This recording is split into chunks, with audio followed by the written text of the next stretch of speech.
ಒಳ ಮೀಸಲಾತಿಯಲ್ಲಿ ಅಲೆಮಾರಿ ಜನಾಂಗದವರಿಗೆ ಅನ್ಯಾಯ ಸರಿಪಡಿಸುವಂತೆ ಸರ್ಕಾರಕ್ಕೆ ಮನವಿ. ಗಂಗಾವತಿ ತಿಪ್ಪಿಯಲ್ಲಿ ರಸ್ತೆಯಲ್ಲಿ ಪ್ಲಾಸ್ಟಿಕ್ ಆರಿಸುವುದು, ಚಿಕ್ಕ ಮಕ್ಕಳ ಆಟಿಕೆ ಸಾಮಾನು, ಸೂಜಿ ಪಿನ್ ಮಾರುವುದು, ಭಿಕ್ಷಾಟನೆ ಇತ್ಯಾದಿ ಕೆಲಸಗಳನ್ನ ಮಾಡುತ್ತಾ ಜೀವನ ಸಾಗಿಸುತ್ತಿರುವ ಅಲೆಮಾರಿ ಜನಾಂಗದವರಿಗೆ ಒಳ ಮೀಸಲಾತಿಯಲ್ಲಿ ಸಂಪೂರ್ಣ ಅನ್ಯಾಯವಾಗಿದ್ದು, ಈ ಹಿನ್ನೆಲೆಯಲ್ಲಿ ಸರ್ಕಾರ ವಿಶೇಷ ಸೌಲಭ್ಯ ಕಲ್ಪಿಸಬೇಕೆಂದು ಸರ್ವಾಂಗೀಣ ಅಭಿವೃದ್ಧಿ ಹೋರಾಟ ಸಮಿತಿ ತಹಶೀಲ್ದಾರರ ಮೂಲಕ ಸರ್ಕಾರಕ್ಕೆ ಒತ್ತಾಯಿಸಿದ್ದಾರೆ. ಈ ಕುರಿತು ಜಿಲ್ಲಾಧ್ಯಕ್ಷ ಬಸವರಾಜ್ ಮ್ಯಾಗಳಮನಿ ಮಾತನಾಡಿ, ಬಹುಪಾಲು ಜನ ಮನೆ ಇಲ್ಲದೆ ಚಿಕ್ಕ ಟೆಂಟ್ಗಳನ್ನ ಕಷ್ಟದಲ್ಲಿ ಬದುಕುತ್ತಿದ್ದಾರೆ. ಸಾಮಾಜಿಕ, ಆರ್ಥಿಕ, ಶೈಕ್ಷಣಿಕವಾಗಿ ತೀರಾ ಹಿಂದುಳಿದವರಾಗಿದ್ದಾರೆ. ಇಂತಹ ಜನಾಂಗದವರು ಪ್ರಬಲ ಸಮುದಾಯದವರಿಗೆ ಪೈಪೋಟಿ ಮಾಡಿ ಸೌಲಭ್ಯಗಳನ್ನ ಪಡೆಯುವುದು ಕಷ್ಟ. ಹೀಗಾಗಿ ಅವರಿಗೆ ಪ್ರತ್ಯೇಕ ಮೀಸಲಾತಿ ನೀಡಬೇಕು ಎಂದು ಒತ್ತಾಯಿಸಿದರು. ಈ ಸಂದರ್ಭದಲ್ಲಿ ಜಡಿಯಪ್ಪ ಹಂಚಿನಾಳ, ಚಂದ್ರು, ನಿಸರ್ಗ, ರಾಘು ಕಡೇಬಾಗಿಲು, ರಾಮಣ್ಣ, ರುದ್ರಾಕ್ಷಿ, ಬಸವರಾಜ್ ನಾಯ್ಕ, ಮಂಜುನಾಥ್, ಚೆನ್ನದಾಸರ್, ಗಣೇಶ್, ಜಂಬಣ್ಣ, ಚೆನ್ನಬಸಪ್ಪ ಮತ್ತಿತರರು ಉಪಸ್ಥಿತರಿದ್ದರು.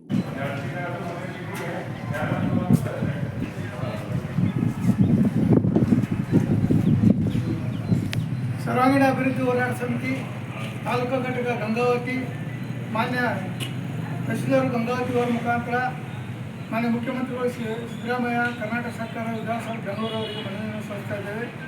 ಕರ್ನಾಟಕದಲ್ಲಿ ಏನು ಒಳ ಮೀಸಲಾತಿಯನ್ನು ಅನುಷ್ಠಾನಗೊಳಿಸಿದ್ದಾರೆ, ಇದರಲ್ಲಿ ತಲೆಮಾರಿ ಜನಾಂಗಕ್ಕೆ ಅನ್ಯಾಯವಾಗ್ತದೆ. ಅದನ್ನು ದಯವಿಟ್ಟು ಈಡೇರಿಸಬೇಕಂತ ಹೇಳಿ ಮುಖ್ಯಮಂತ್ರಿಗಳು ಸಾಮಾಜಿಕ ನ್ಯಾಯದ ಅಧಿಕಾರ, ಅವರ ಬಗ್ಗೆ ನಮಗೆ ಅಪಾರವಾದ ಗೌರವ ಇದೆ. ಆದರೆ ಮಾನ್ಯ ಮುಖ್ಯಮಂತ್ರಿಗಳು ಯಾವುದೇ ಒತ್ತಡದಿಂದ ಇವತ್ತು ಅಲೆಮಾರಿ ಜನಾಂಗಕ್ಕೆ ಅನ್ಯಾಯ ಮಾಡ್ತಾ ಇದ್ದಾರೆ. ಮುಖ್ಯಮಂತ್ರಿಗಳು ದೇವರಾಜ್ ಅವರು ಬಿಟ್ಟ ಮೇಲೆ 5 ವರ್ಷ ಆಡಳಿತ ಮಾಡಿ ಈಗ 2ನೇ ಅವಧಿಗೆ ಇವತ್ತು ಮುಖ್ಯಮಂತ್ರಿ ಆಗಿದ್ದಾರೆ. ಅಂದರೆ ಅವರು ಒಳ್ಳೆಯ ಆಡಳಿತವನ್ನು ನೀಡ್ತಾ ಇದ್ದಾರೆ. ಅಂಥ ಮುಖ್ಯಮಂತ್ರಿಗಳು ಇವತ್ತು ಐತಿಹಾಸಿಕ ನಿರ್ಧಾರವನ್ನು ತೆಗೆದುಕೊಂಡಿದ್ದಾರೆ ಒಳ ಮೀಸಲಾತಿಯ ಭಾಗವನ್ನು. ಆದರೆ ಇದರಲ್ಲಿ ಏನು ಒಳ ಮೀಸಲಾತಿಯಲ್ಲಿ ಅಲೆಮಾರಿ ಜನಾಂಗಕ್ಕೆ ಅನ್ಯಾಯ ಆಗ್ತಾ ಇದ್ದಾರೆ. ಅವರು ಚಿಂದಿ ಆರಿಸುವ ಕೆಲಸವನ್ನು ಮಾಡ್ತಾ ಇದ್ದಾರೆ ಮತ್ತು ಸಣ್ಣ ಪುಟ್ಟ ಪಿನ್ನು ಮತ್ತು ಬೇರೆ ಬೇರೆ ಸಣ್ಣ ಪುಟ್ಟ ವ್ಯಾಪಾರಗಳನ್ನು ಮಾಡ್ತಾ ಇದ್ದಾರೆ. ಜೊತೆಗೆ ಭಿಕ್ಷಾಟನೆ ಮಾಡ್ತಾ ಇದ್ದಾರೆ.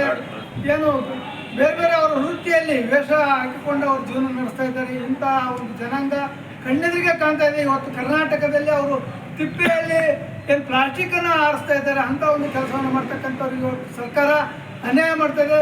ದಯವಿಟ್ಟು ಮುಖ್ಯಮಂತ್ರಿಗಳು ಇದನ್ನು ಅರ್ಥಕೊಂಡು, ಈಗ ನಾವು ಏನೇನು ಹೇಳೋದಕ್ಕಿಂತ ಅವ್ರಿಗೆಲ್ಲ ಗೊತ್ತಿದೆ. ಅವರು ಸುಮಾರು 40 ವರ್ಷಗಳಿಂದ ಇವಾಗ ಆಡಳಿತ ಮಾಡ್ತಾ ಇದ್ದಾರೆ. ಅವರಿಗೆ ಹೆಚ್ಚಿನ ಒಂದು ವಿಷಯಗಳನ್ನು ನಾವು ಹೇಳಬೇಕಾಗಿಲ್ಲ. ಮಾನ್ಯ ತಹಸೀಲ್ದಾರ್ ಮೂಲಕ ನಾವು ಮನವಿಯನ್ನು ಸಲ್ಲಿಸ್ತಾ ಇದ್ದೇವೆ. ಮುಖ್ಯಮಂತ್ರಿಗಳು ಈಡೇರಿಸಬೇಕಂತ ಒತ್ತಾಯ ಮಾಡ್ತೀವಿ.